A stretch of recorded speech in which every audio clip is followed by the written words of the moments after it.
Narayana Samarambam Vyasa Shankara Madhyamam Asmadacharya Paryantam Vande Guru Paramparam. Om Vasudevendra Yogindram Natva Jnana Pradam Gurum Mumukshunam Hitataya Tattva Bodha Vidiyate.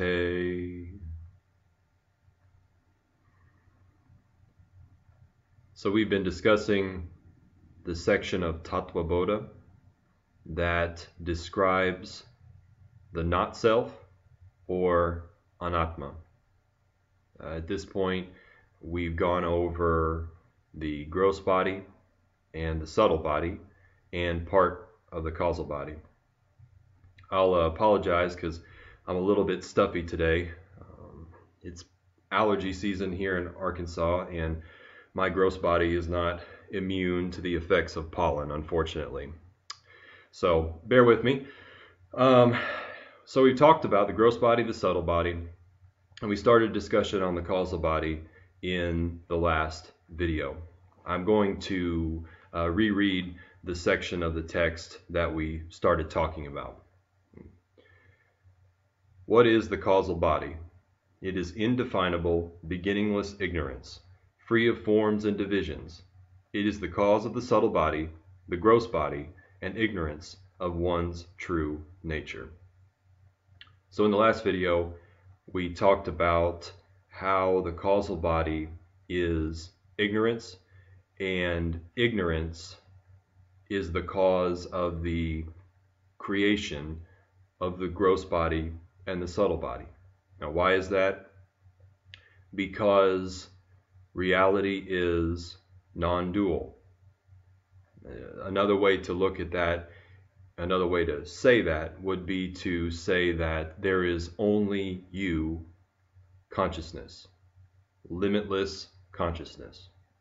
So if there's only you, then there can't actually be any objects like the subtle body and the gross body, because there's nothing other than you, nothing other than limitless consciousness.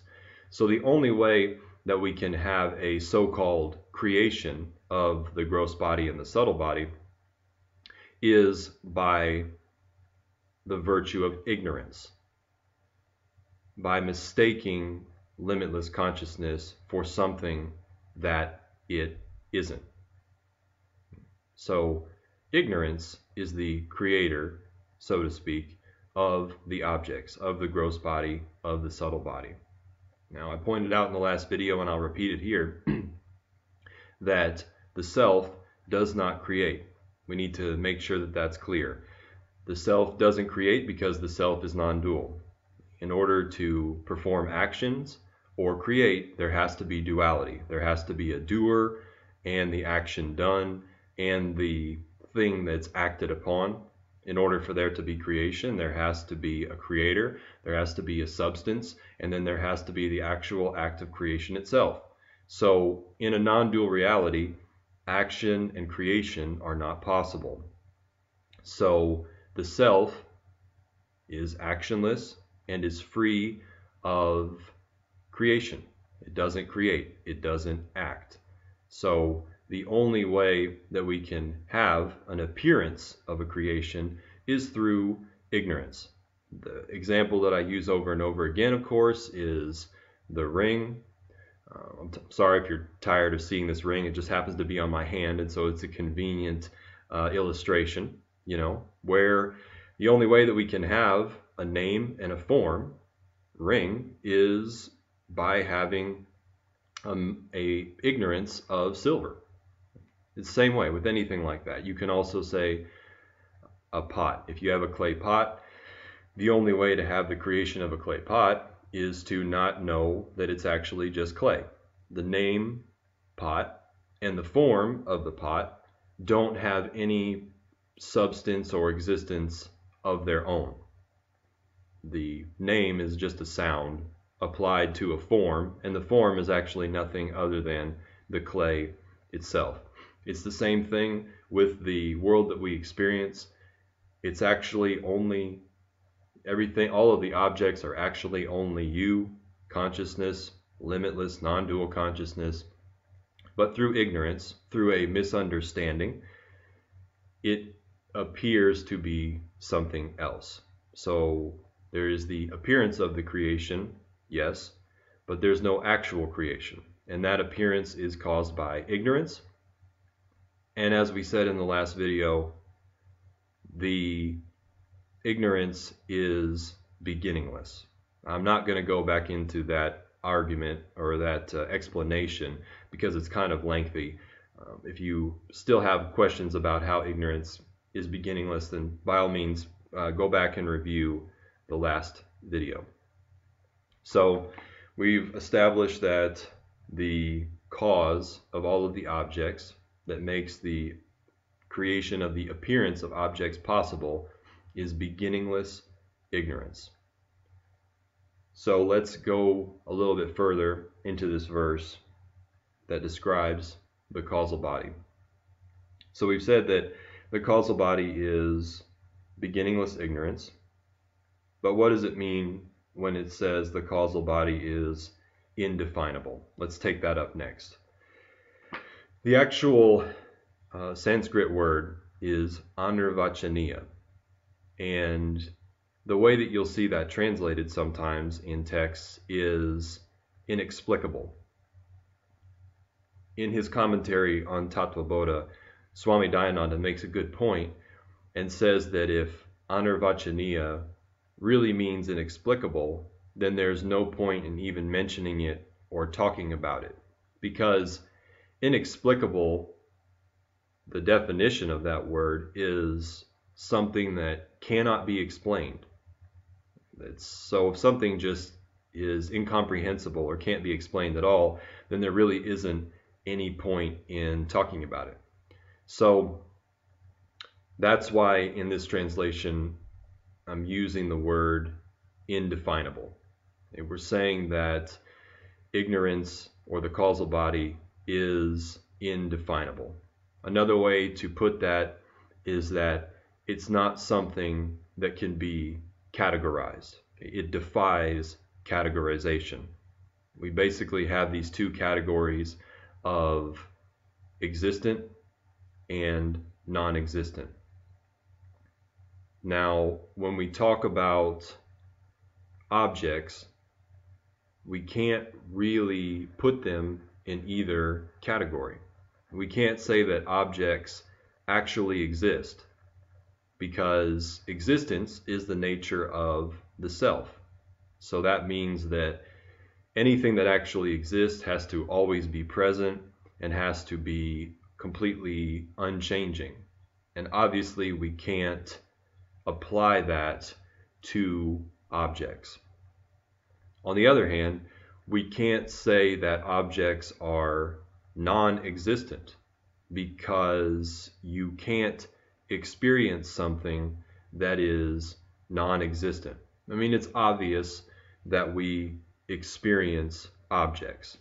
We can't say that they exist, because again, for something to exist, it has to be ever present and totally unchanged, and that does not apply to objects. But since we experience them, we can't say that it's non-existent. You can't experience something totally non-existent.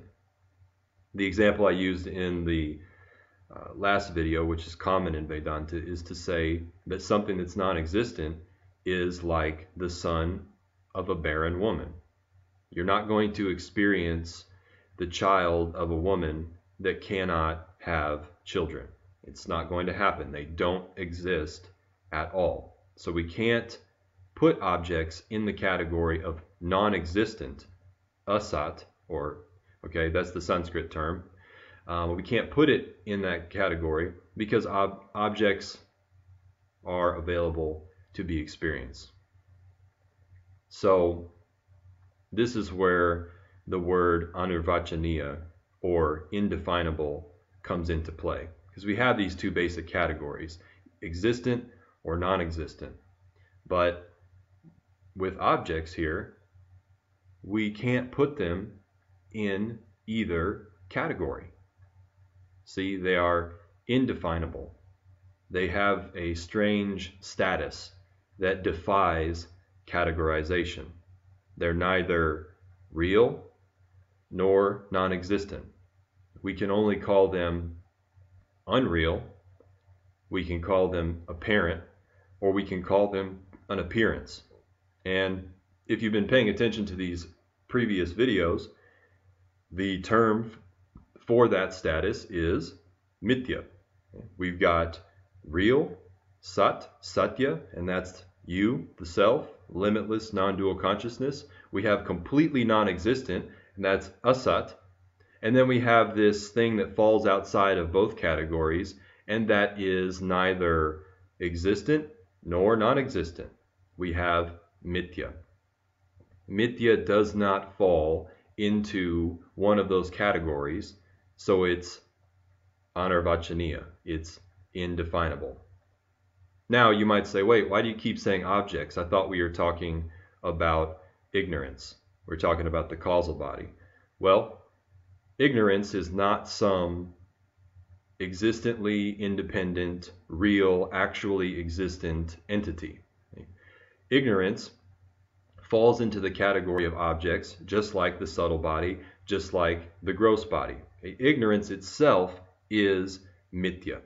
That's the point we're making here. So we could have maybe made this a little more simple and just said that the causal body is beginningless ignorance, and that beginningless ignorance itself is mithya.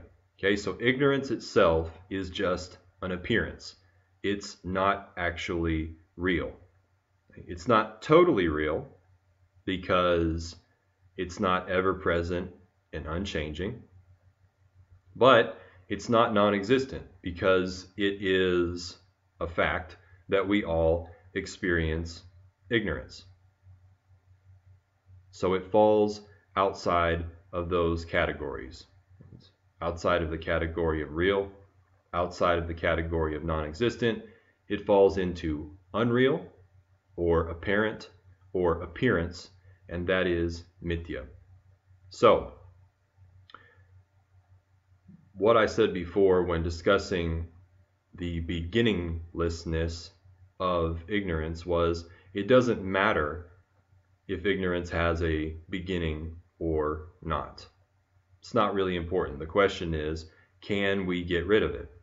Now, if ignorance is mithya, then the good news is, yes, we can get rid of it. If ignorance was real or sat, satya, then we wouldn't be able to get rid of it. Because something that's real is ever present, eternal, and unchanging. So if ignorance was real, it would be eternal and it would be unchanging. We wouldn't be able to change it. We wouldn't be able to get rid of it. All right. So the good news is that because ignorance is mithya, even though we can't find a beginning for it, it definitely can have an end. Liberation or moksha, which is the destruction of ignorance, is in fact possible. So let's just get that clear, that this ignorance, just like any other object, is also mithya. Ignorance itself is not real. It's just an appearance. So again, the whole idea of why is there ignorance, where does ignorance come from, what's the nature of ignorance, all of those kind of things, doesn't really matter, because once the ignorance itself is removed, then it becomes clear that everything is actually just non-dual consciousness. And from that perspective, again, I have to put that in quotations, perspective, or from that point of view, meaning from the point of view of that knowledge that everything is actually non-dual consciousness, then there really is no ignorance. Ignorance itself is another unreal or apparent object. So from the point of view of knowledge, the point of view of self-knowledge, there's not even any ignorance. It itself is an unreal appearance. So that pretty much covers the status of ignorance being indefinable. The last thing that it says here is that the causal body is free of forms and divisions. That means that, well, let me go back here. We're saying that the causal body is the cause of all of the objects, the other objects. The cause of the gross body, the subtle body, it's the cause of your thoughts and your feelings and your emotions and your memories. All of those things are coming from the causal body. I may have said it before that you can think of the causal body as being a seed. Everything is contained in the seed, like the information or the materials for the tree are inside of the seed, but they haven't become a tree yet. So that's why we say that the causal body is free of forms. The potential, the material for all of the forms, meaning all of the objects that you experience, are contained in the causal body, but they haven't taken form yet. They're unmanifest. They're in an unmanifest state. So in that sense, the causal body is free of forms because the forms have not yet manifest.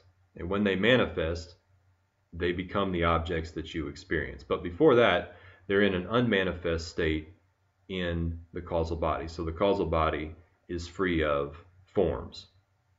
You can't experience the causal body directly because it itself is not an object of your experience.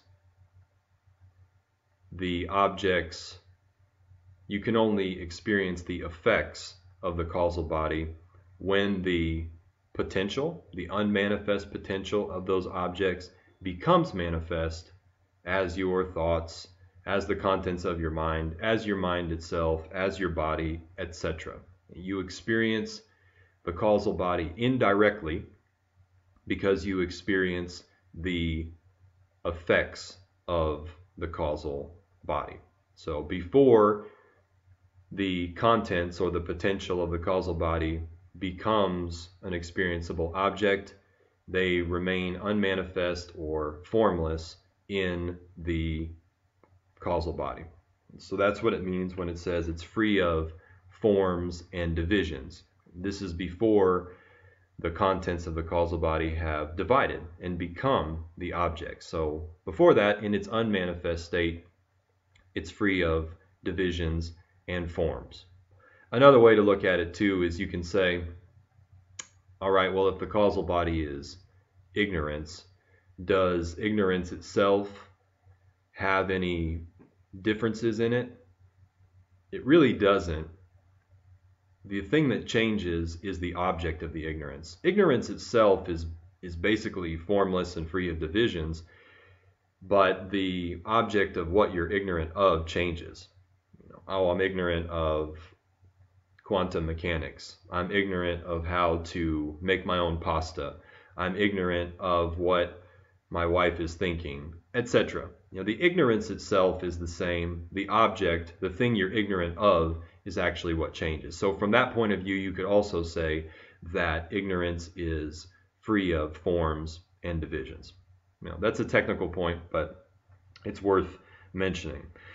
So we basically finished here our description of the three bodies, the gross body, the subtle body, and the causal body, or the stula sharira, the sukshma sharira, and the karana sharira. Before we move on to the next section of the text, it's important then to talk about why these bodies cannot be you, the self. That's the whole point here. The whole point of talking about the not self is to make clear what the not self is, to give a thorough description of the objects of anatma, so you'll be able to discriminate them from yourself. The identification with the gross body is pretty simple. it's easy to see how you can think that, you're the gross body. It's easy to see how you can think that you're your own mind. The causal body is a little bit different. I think the main thing here is to show that the creation of your body and your mind and the objects does not belong to you, the self. It actually belongs to the causal body. Now, if we apply discrimination to the causal body, how does that play out? We say that you are the knower, and so you can't be the known. Now, I already said you can't know the causal body directly. You can only know the effects of the causal body. So it's not like you can say, oh, I'm experiencing the causal body. All you can do is say, well, I'm experiencing these thoughts, I'm experiencing these objects, and I know that they're coming from the causal body. So in that regard, you can't exactly apply the whole discrimination of I am the conscious subject and the causal body is a known object. However, an effect, an object, is only the cause in a different form. So when you know the effect of something, you are actually knowing the cause as well. Maybe not directly in this case, but if we talk about a clay pot, the effect, you're seeing the name and form, but the name and form itself is only the cause, the clay, in a different form. So partially you can say, you can apply the same discrimination to the causal body by saying, well, I know the effects of the causal body, I know the thoughts, I know the body, I know the objects, and since the objects are just the cause in a different form, then I can apply the discrimination of, well, I'm the knower of these objects, and I can discriminate those objects from myself. That can be done. When we talk about you, the self, being real, it's a little trickier because when we say something's real, we mean that it is always present. Now, we can't really apply this discrimination to the causal body. We can't say, well, I'm always present and the causal body isn't always present, because the causal body is always present. There's not really a time when it isn't present. You can say that the body's not always present, for instance, because it disappears when you sleep, or your mind disappears when you sleep, but the causal body is still there. So we can't really apply that discrimination to the causal body, but the other part of the I am real and objects are unreal discrimination is that for something to be real, it also has to be unchanging. Now again, we don't experience the causal body directly, but we can learn about the causal body by examining the effects of the causal body. So we know that all the objects that are appearing are effects of the causal body. So through inference, we can say, okay, well, all of these objects are continuously changing. That much is plain to see. It's very obvious that objects are continuously changing. We know that the objects are coming from the causal body and that the objects are just the cause in a different form. So we say, okay, well, all of the effects of this causal body are continuously changing. So through inference, we can tell that the causal body itself is always changing. It's dynamic. It's constantly putting out different effects. So we can tell that the causal body itself is changing through inference. So based on that, the causal body has to be not self, because you, the self, are always unchanging. You're never modifying. You're always the same. By looking at objects, which are the effect of the causal body, we can tell that the causal body itself does change. And so based on that, we can say that the causal body is not self. The last part of it is to say that you, the self, are independently existent. You don't depend on any of the objects to be what you are. You are self-existent. The causal body itself is not, because it too depends on matter or energy to be what it is. We're going to talk about the specific components of the causal body later when we discuss Maya. And Maya itself is composed of matter or energy, in that case called the gunas. And again, that's a topic we'll cover later. And we know that all energy and matter, of course, is unconscious. So if you are the conscious subject, you can't be the unconscious. You can't be the unconscious matter. And also, too, if the causal body is composed of matter, then it depends on its existence, and it depends on matter for its existence. Whereas you, the self, depend on nothing to be what you are, to exist. So for all of those reasons, you cannot be the causal body. Now that concludes this section. Like I said, we've got a few more minutes left in this video, so let's kind of review this whole process of discrimination as applied to the three bodies, because that's the point here. You know, people say, well, what is Vedanta? Well, Vedanta is a means of discriminating yourself from objects. It's a means of showing you how objects can't actually be real. That's the ignorance. The ignorance is, I believe objects are real. If objects are real, then I worry about them. If I am ignorant of the fact that I'm the self, then I take the objects to be me. So, oh, I must be this body. I must be this mind. That's where the ignorance comes in. So we need this method of discrimination to show how the objects aren't real and show how we cannot be the objects. So what is Vedanta? Vedanta is a means of knowledge that shows you how to discriminate yourself from objects. That's what it is. Right? So the question that follows from that, and I hear this a lot, is, well, what should I be doing? What should I be doing? You know, I'm listening to all these talks and reading all these books. You know, what should I be doing? Well, if you remember, Vedanta sadhana, or the practice of Vedanta, is listening to the teachings. The teaching itself gives you the knowledge. It's presenting everything you need to know in that teaching. So, assuming that the conditions are right, meaning that your mind is properly prepared, you should get enlightened by just listening to the teaching. However, it's not exactly likely. For most people, it doesn't really work that way. So that's why we have the second stage of Vedanta sadhana, which is contemplation. Okay? Stage one is listening, or shravana, and that is fully capable of getting you enlightened. As you sit there and listen to a talk, hear a teacher teach properly, then enlightenment is possible.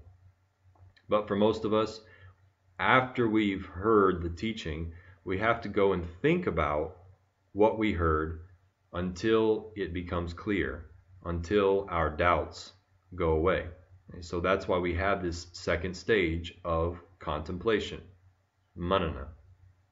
So when people ask, well, what am I supposed to be doing? I'm listening to these talks, I'm reading these books, I'm studying. It's like, well, that is what you're supposed to be doing. And if that doesn't give you moksha by removing your ignorance, then you have to contemplate what you heard in that teaching until your doubts become clear. And the way to contemplate is to apply these discriminations. That is the basis of Vedanta. That's why we're talking about the not self, in order to enable consistent discrimination. So you can see, you have to watch your mind, and you have to apply these discriminations as identification arises. So maybe you can just watch your mind, and one of the things that my teacher always said, and I think it's a really good practice, is to listen to your mind when it says I, and ask yourself, which I is it referring to? So for instance, you say, oh, I'm fat. Now you can stop yourself, you can think about that thought and go, wait a minute. When I say I am fat, what I am I referring to there? Now, does fatness belong to the self that has no form and no shape? No, it doesn't. You can say, oh, actually the I that I'm referring to there is the gross body, because shape and form belongs to that body. It doesn't belong to me. Now, if at that moment it's not clear to you how you can't be the gross body, then apply those discriminations. Apply that logic that we've been going over again and again. You say, well, wait a minute. The body's known to me. Now, if the body's an object known to me and I'm the conscious subject, well, then the body can't be me. What I am is limitless non-dual consciousness. I am the knower of this body. Okay, so in that moment, when I say, oh, I am fat, I can stop and say, no, the body is fat. It's an object known to me, and I am the consciousness that knows the body.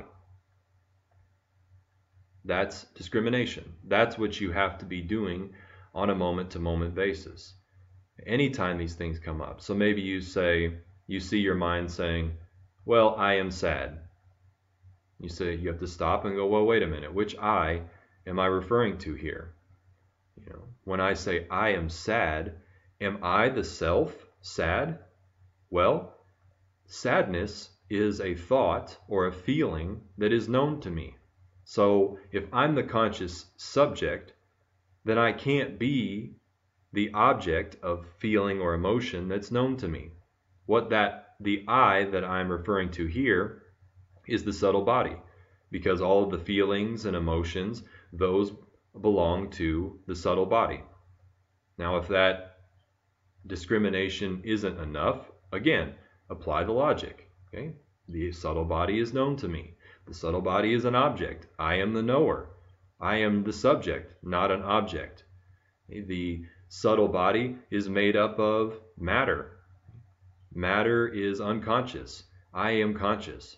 The subtle body depends on matter for its existence.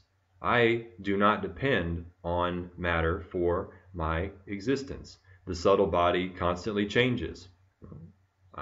It's sad one moment, then the next moment it's happy, then the next moment it's apathetic, etc. I don't change. I am the unchanging knower of the subtle body. The subtle body is unreal. I am real. You can see how this works. We're saying that identification is ignorance. So you watch for these identifications and you identify them as what they are. You objectify them. You go, oh, I am white. Well, wait a minute. I'm not white. The body is white. I am the knower of this white body. Okay, oh, I have a beard. Well, no, the beard is known to me.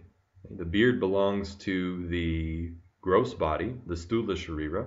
I am the consciousness that knows the gross body. I mean, I have a beard now. I didn't have a beard 10 years ago. The body changes, the beard changes. So it can't be me because I am unchanging consciousness.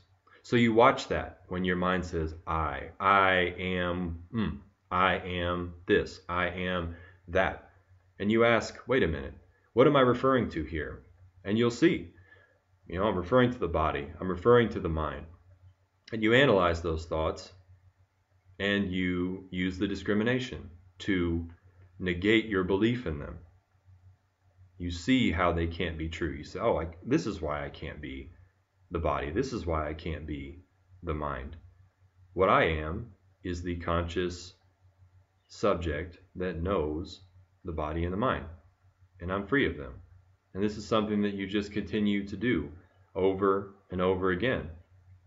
Even when you don't have thoughts of I am this or I am that, you can just observe objects in general.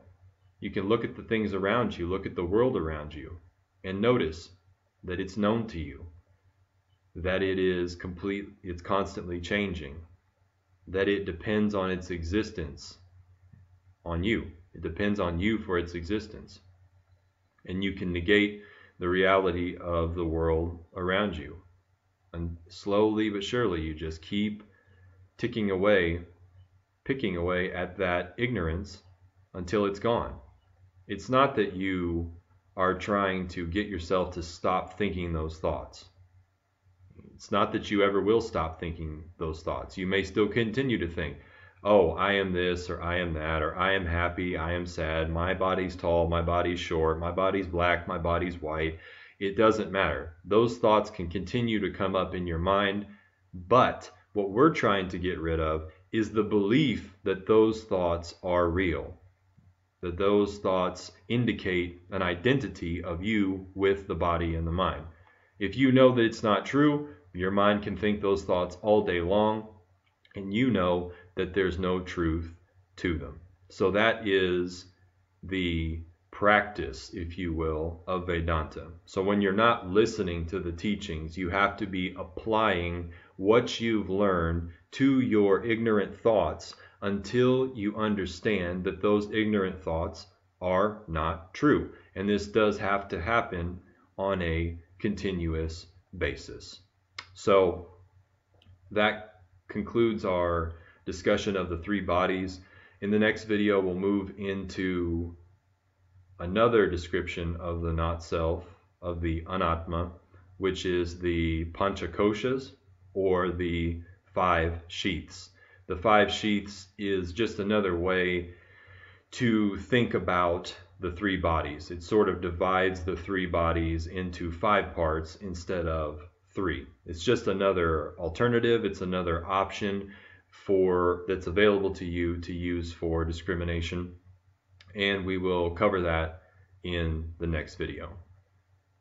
Purnamidaf, Purnamidam, Purnat, Purnamadachyate, Purnasya, Purnamadaya, Purnameva Vashishyate. Om Shanti Shanti Shanti. Bhaja Govindam, Bhaja Govindam.